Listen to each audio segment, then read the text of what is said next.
Magandang umaga mga kahuan, narito na ating ulat panahon ngayong araw sa Pilipinas. Sa ngayon, meron tayong low pressure area dito sa labas ng ating Philippine Area of Responsibility.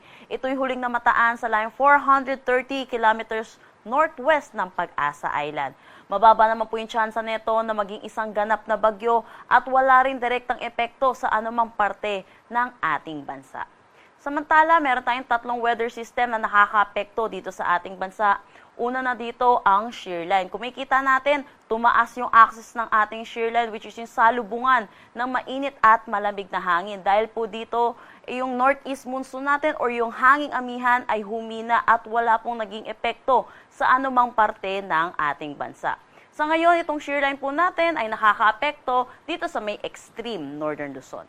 Samantala, meron din tayong Intertropical Convergence Zone or ITCZ na nakakaapekto dito sa may Mindanao.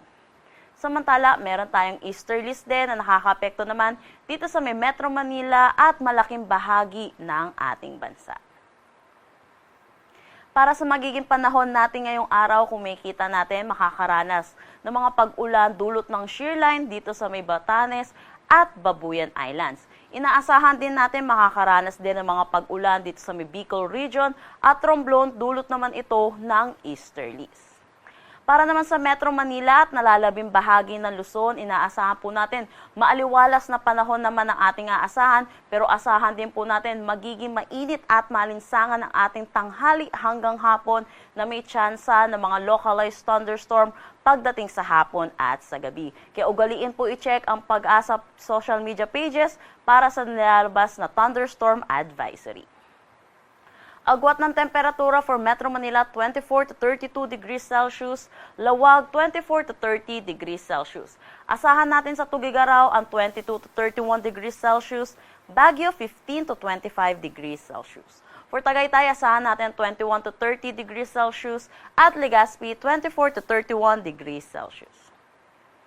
Kumikita po natin yung kabuuan po ng Visayas po natin ay makakaranas sila ngayong araw na maulap na papawiri na may mga kalat-kalat na pag-ulan dulot ito ng easterlies.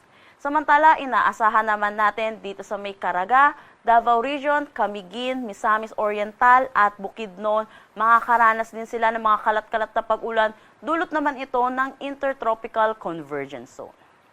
Para naman dito sa Palawan at nalalabing bahagi ng Mindanao, asahan naman po natin makakaranas tayo ng maaliwalas na panahon pero mataas ang tsansa ng mga localized thunderstorm pagdating sa hapon at sa gabi. Agwat ng temperatura for Calayan Islands at Puerto Princesa 24 to 31 degrees Celsius, Iloilo 24 to 30 degrees Celsius. For Tacloban, asahan natin ng 24 to 29 degrees Celsius, Cebu 26 to 30 degrees Celsius. Para sa Cagayan de Oro, 25 to 30 degrees Celsius, Zamboanga, 24 to 32 degrees Celsius, at Davao, 24 to 30 degrees Celsius. Meron tayong tinaas na gale warning dito sa may Batanes. Kaya inaasahan po natin ang 2.8 to 4.5 meters po na alon. Pinapaalalahanan po natin ang mga kababayan po natin, lalo na po yung may mga sasakyang maliit pandagat na delikado po pumalaot para dito po sa coastal waters ng Batanes.